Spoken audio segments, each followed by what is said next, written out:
और अब बात करते हैं आरएसएस प्रमुख मोहन भागवत की। दरअसल आरएसएस प्रमुख मोहन भागवत ने सरकार को नसीहत दी है। उनकी तरफ से कहा गया है कि प्राथमिकता के आधार पर जो मणिपुर का मुद्दा है उसको हल किया जाना चाहिए। 1 साल से मणिपुर जल रहा है। तमाम बातें आरएसएस प्रमुख मोहन भागवत की तरफ से कही गई हैं। इशारों पर उन्होंने एक तरीके से कह सकते हैं कि मोदी सरकार पर निशाना साधा है। 1 साल से शांति का इंतजार कर रहा है मणिपुर। ये तमाम बातें मोहन भागवत की तरफ से कही गई। उन्होंने कहा कि कर्म करो, अहंकार मत करो। कहीं ना कहीं इसको एक अलग सियासी रूप से इसके मायने निकाले जा सकते हैं। जिस तरीके से इससे पहले जेपी नड्डा ने आरएसएस को लेकर के बयान दिया था, और अब अगर मोहन भागवत की तरफ से इस तरह की बातें कही जाती हैं, माना जा सकता है कि इशारों में मोदी सरकार पर निशाना साधते हुए आरएसएस प्रमुख मोहन भागवत यहाँ नजर आ रहे हैं। उनकी तरफ से कहा गया कि सच्चा सेवक वही जो अहंकार ना करे, मर्यादा की सीमाओं का पालन करने वाला ही सेवक है। चुनावी मुकाबला झूठ पर आधारित नहीं होना चाहिए। चुनाव से हटके देश की समस्याओं के बारे में भी सोचने की जरूरत है।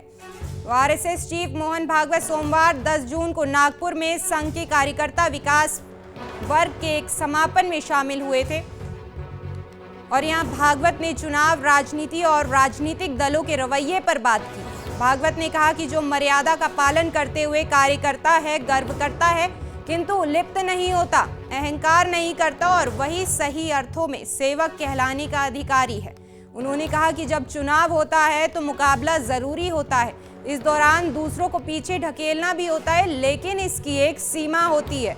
ये मुकाबला झूठ पर आधारित नहीं होना चाहिए। भागवत ने मणिपुर की स्थिति पर भी अपनी बात रखी और कहा कि मणिपुर 1 साल से शांति की राह देख रहा है। बीते 10 साल से राज्य में शांति थी, लेकिन अचानक से वहां गन कल्चर बढ़ गया है। जरूरी है कि इस समस्या को प्राथमिकता से सुलझाया जाए।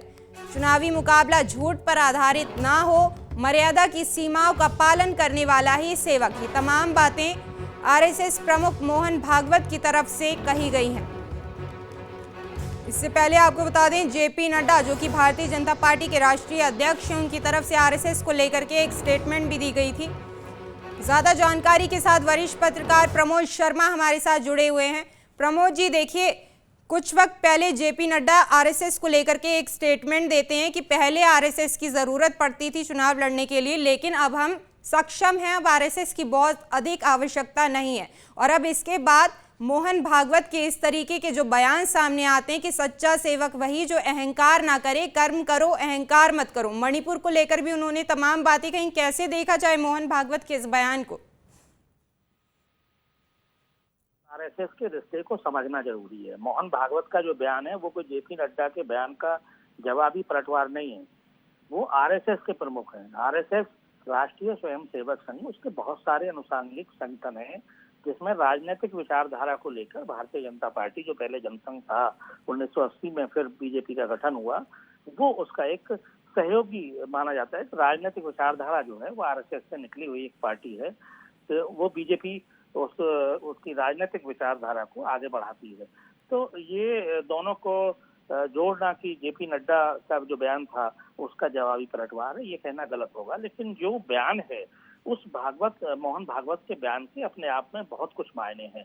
मोहन भागवत आरएसएस के प्रमुख हैं, और वो उन्होंने ये बयान दिया है कि चुनाव खत्म हो गया है। पहला जो उनका मुख्य जो बिंदु है, जो नसीहत है एक तरह से देश के लिए, राजनीतिक दलों के लिए, कि जो चुनाव है वो खत्म हो गया है। अब पक्ष और विपक्ष दोनों जो है चुनावी बयानबाजी से बाज आए और ये देखें कि मणिपुर में 1 साल से आग लगी हुई है, जल रहा है, उस पर कौन ध्यान देगा। तो इस समय उन्होंने कहा कि पहला जो उनका है कि मणिपुर में ध्यान दें, पक्ष और विपक्ष को मिलकर अब काम करना चाहिए। और अच्छा, सच्चा और मजबूत लोकतंत्र वही होता है जहां दोनों पक्षों की बात सुनी जानी चाहिए। यानी कि कोई भी जो सत्ता पक्ष है वो अहंकार न करे और मर्यादा का पालन करे, वही सच्चा सेवक है। ये जरूर है कि वो कहीं ना कहीं प्रधानमंत्री नरेंद्र मोदी को भी नसीहत दे रहे हैं, क्योंकि सरकार का जो नेतृत्व है वो प्राइम मिनिस्टर करता है। हालांकि उन्होंने 10 साल की सत्ता का जो सरकार चली है उसकी तारीफ की है अपने बयान में, जो उन्होंने अपने संबोधन में कहा था कि सरकार ने अच्छा काम किया है, लेकिन अभी बहुत कुछ करने की जरूरत है।